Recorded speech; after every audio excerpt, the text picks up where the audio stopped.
Bismillahirrahmanirrahim. Assalamualaikum warahmatullahi wabarakatuh. Saudara, dengan saya lagi Edi Mulyadi dari Forum News Network FNN. Saudara sekalian, alhamdulillah seperti kita ketahui kemarin tanggal 6 Oktober 2020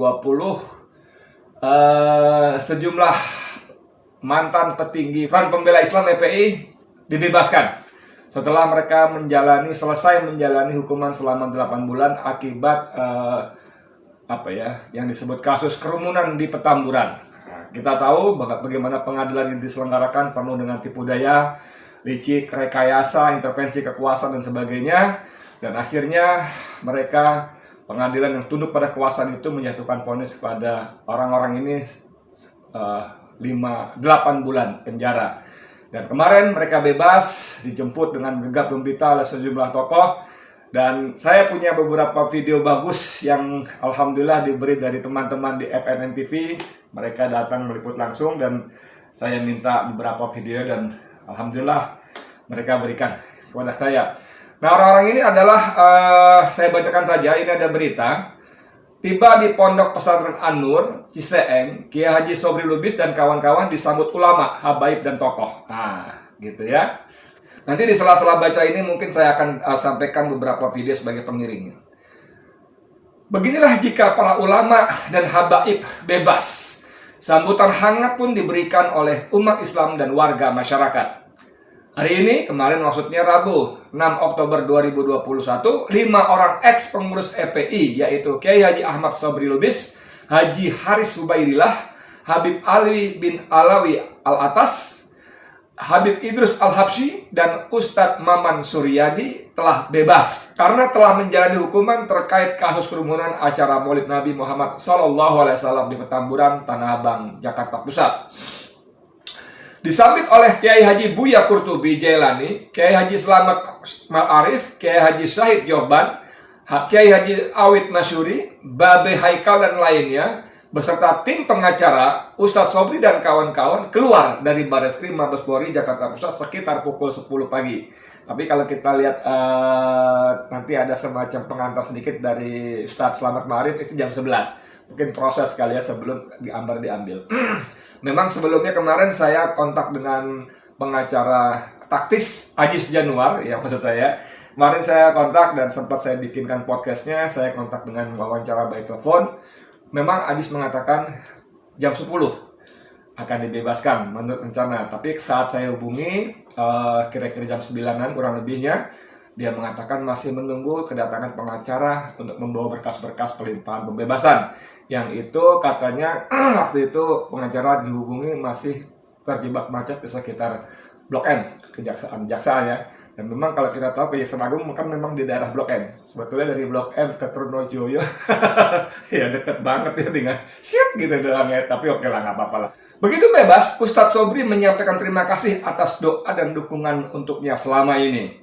Terima kasih banyak dan penghargaan setinggi-tingginya dari kami kepada seluruh pihak yang berpartisipasi mendukung kami, baik dari sisi moral maupun non-moral. Ada yang menjamin makanan kita, Masya Allah, luar biasa ya.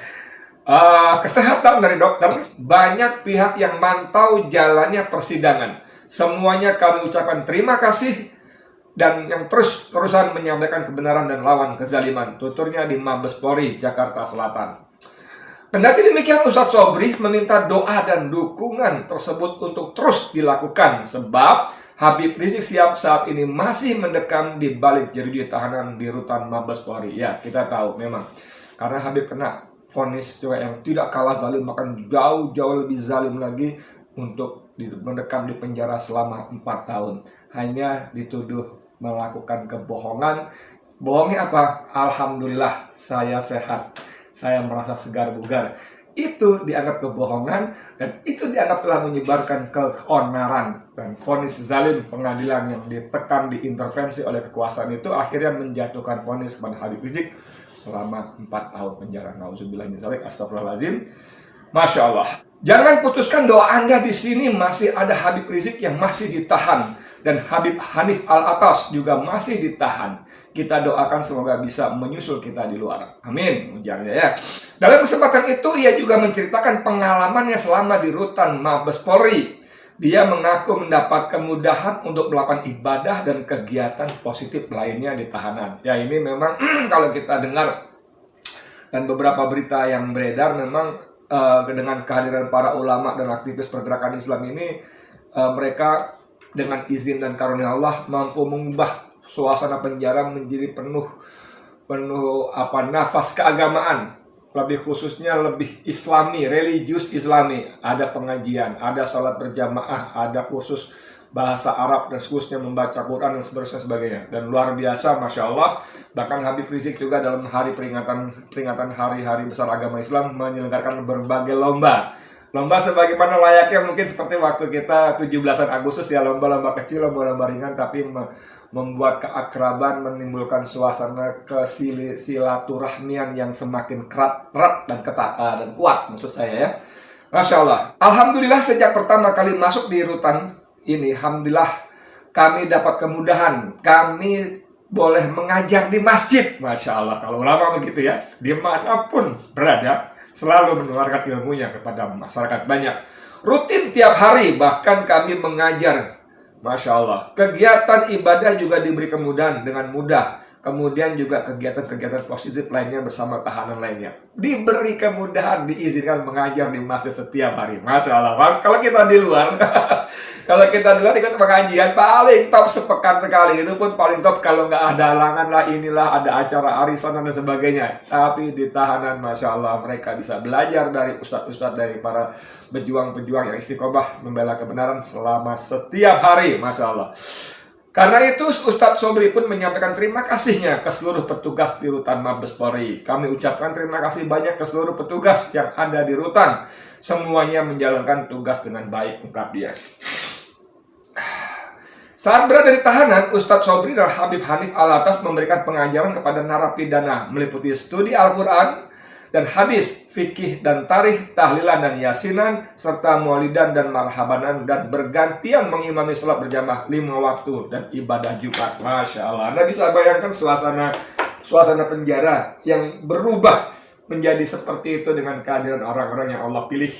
Ya, saya katakan Allah pilih karena memang meskipun kita semua tidak mengendaki berada di dalam sebuah hasil keputusan yang zalim, pengadilan yang terintervensi, tapi itu takdir Allah, dan Allah telah pilihkan, dan Allah buktikan bahwa orang-orang yang baik, orang-orang lurus, orang istiqomah selalu memberikan manfaat dimanapun mereka berada. Allah Akbar.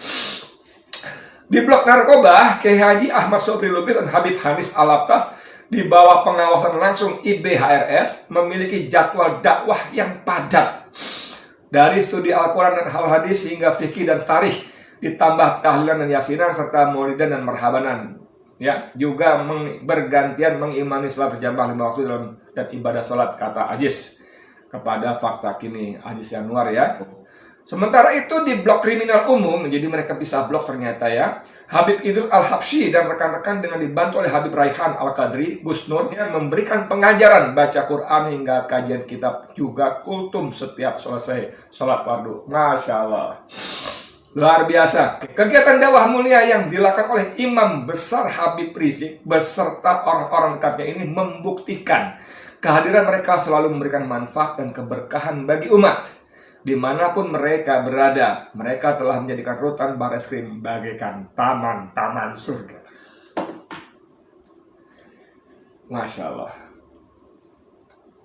Taman-taman surga. Raudatul Jannah. Allahu Akbar. Penuh dengan manfaat ya.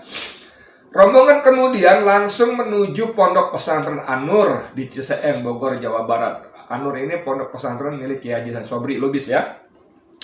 Sambutan warga masyarakat di jalan-jalan dan atas bebasnya Ustadz Sobri ini sangat antusias. Iya, mereka spontan. Begitu juga tiba di ponpes rombongan Kiai Sobri dengan kawan disambut oleh para ulama, habaib dan tokoh, antara lain Kiai Haji Maksum Hasan, Haji Hasan, Habib Muhammad bin Husain Al-Atas, Habib Muhsin bin Zaid Al-Atas, Habib Ali bin Husain Al-Hamid, Ustadz Asep Saripudin, juga Haji Mangarahon Dongoran dan lainnya. Anda tahu Mangarahon Dongoran?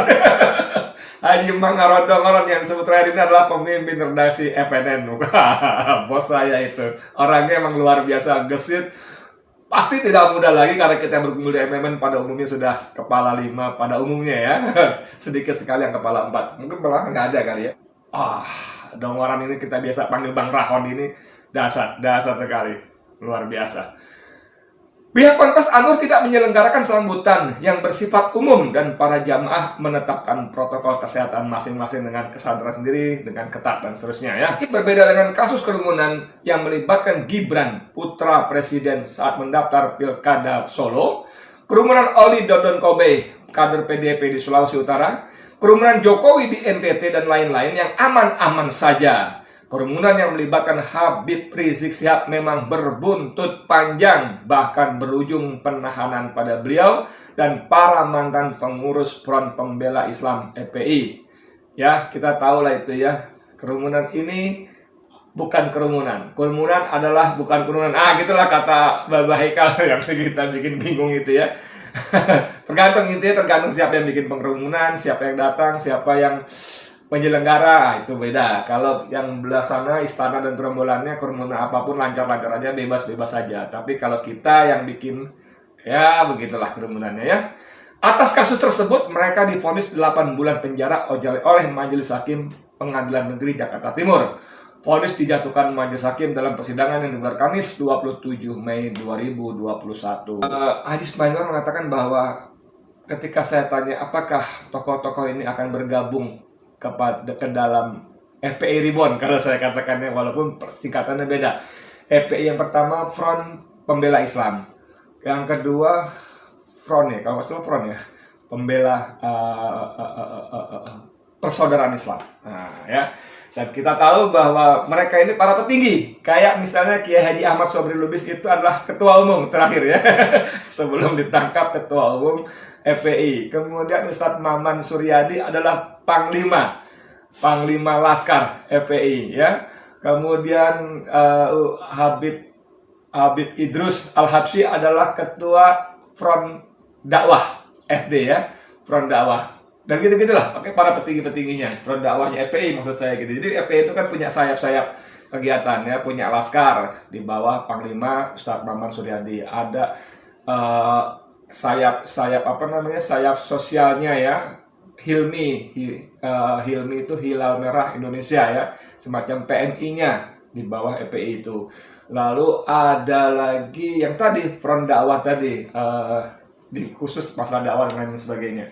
Nah, saudara sekalian, ini menarik ketika saya tanya seperti itu, Ajis mengatakan bahwa bergabung atau tidak, tapi mereka tetap insya Allah akan tetap berada dalam jalur perjuangan dakwah amar ma'ruf nahi mungkar. Dan seperti kita ketahui memang tentu saja setiap organisasi, setiap lembaga ada titik lemah, tentu saja ada kekurangan. Tapi kalau kita lihat khusus FPI ini, di tengah permusuhan, di tengah kebencian yang ada dan ditebar secara masif gitu ya oleh kekuasaan, FPI digiring-giring seolah-olah adalah organisasi teroris, maka FPI membalasnya dengan bukti nyata, dengan berbagai macam kegiatan khususnya di bidang sosial.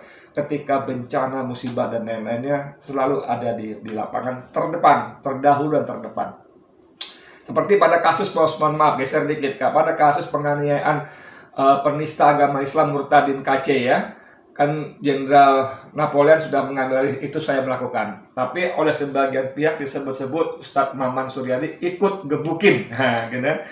Tapi kan buktinya ternyata beliau keluar dengan selamat, dengan bebas, tanpa rintangan segala macam. Ini sekali lagi ini bukti bahwa ada upaya menyeret-nyeret FPI pada hal-hal stigma-stigma negatif yang memang mereka desain begitu rupa dengan perencanaan yang bagus, dengan eksekusi yang didukung oleh pendanaan dan sebagainya dan lain-lainnya. Tapi itu dia. Ya kalau kita kutip surat As-Saff misalnya di ayat 8 itu ada yang berbunyi a'udzubillahi minasyaitonirrajim yuriduna liyutfi'u nurallahi biafwahihim Mereka berupaya memadamkan cahaya agama Allah bi afwahihim, dengan mulut-mulut mereka, dengan propaganda-propaganda mereka, dengan persekongkolan mereka antara pengusaha, birokrat, aparat, mohon maaf, dengan media. Mereka berupaya memadamkan cahaya agama Allah dengan fitnah-fitnah, dengan kebohongan-kebohongan segala macam.